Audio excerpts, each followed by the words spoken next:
Struggling with your drinking can feel incredibly isolating, especially when you're a grey zone drinker who has a life that looks great on the outside. Your drinking might be quite a hidden problem, something that only really happens behind closed doors, maybe in your kitchen or slumped on your sofa at night. When you are secretly drinking too much and you've got really good at hiding it and always pushing through a hangover, no matter how bad you feel, well, it's easy to become convinced that you are the only person in the world who's going through this and struggling with it and doing stuff like this. But I promise you, you're not. Through my Getting Unstuck course, I have coached thousands of women now and heard so many of their secrets and the things that they feel so much shame about. And what I've noticed over the years is that there are some distinct patterns and reoccurring themes in people's experiences. In fact, there are quite a few things that nearly all worried drinkers do but rarely admit, and they don't realise that other drinkers are doing the exact same thing. So I'm going to share 3 of those things here, just in case you're convinced that you're the only one doing this, because you absolutely aren't. So the first one is drinking in secret. Perhaps you top up your glass when your partner isn't looking. Maybe you open a bottle of wine and imply that it's your first drink of the evening when it isn't, because actually, very quietly, you've got a second bottle on the go, but that is tucked away out of sight. Perhaps you pour your alcoholic drink into a mug because you know what? Sometimes it just feels easier to do that than explaining to someone that you fancied a drink already or you needed one. Maybe you take your own stash of alcohol with you when you are traveling or you're staying at someone else's house because you don't want to have the stress of wondering whether you're going to be offered enough to drink, enough to satisfy you.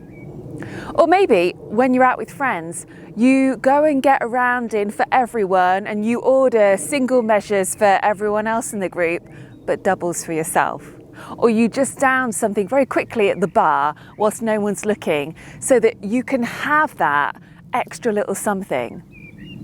A lot of people drink in secret and it can take many different forms. The second thing that I know a lot of worried drinkers do is they spend a serious amount of time acquiring alcohol. And why this happens is because perhaps you don't trust yourself to keep alcohol in the house, or it feels easier to just buy what you plan on drinking that night.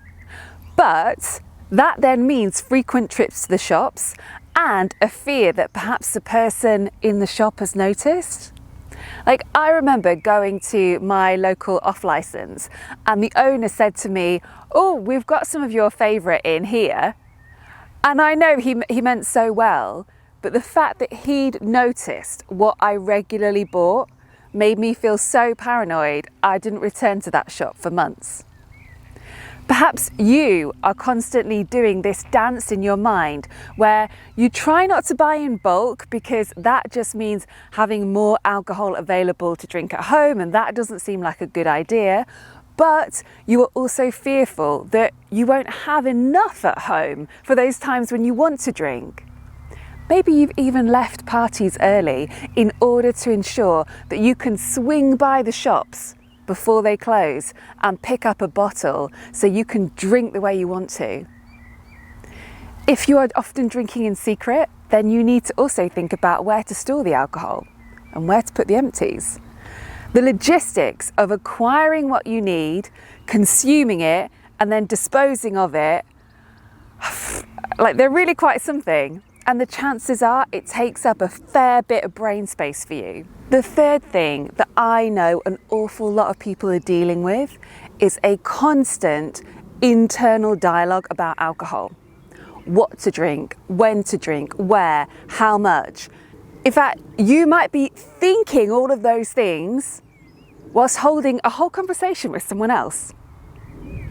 You might be out on a date or an evening out with your other half, or having dinner with friends, whatever, but you are literally managing two separate conversations. There's the one that you are having with the other person, and then there's the one that you are having with yourself, that internal battle.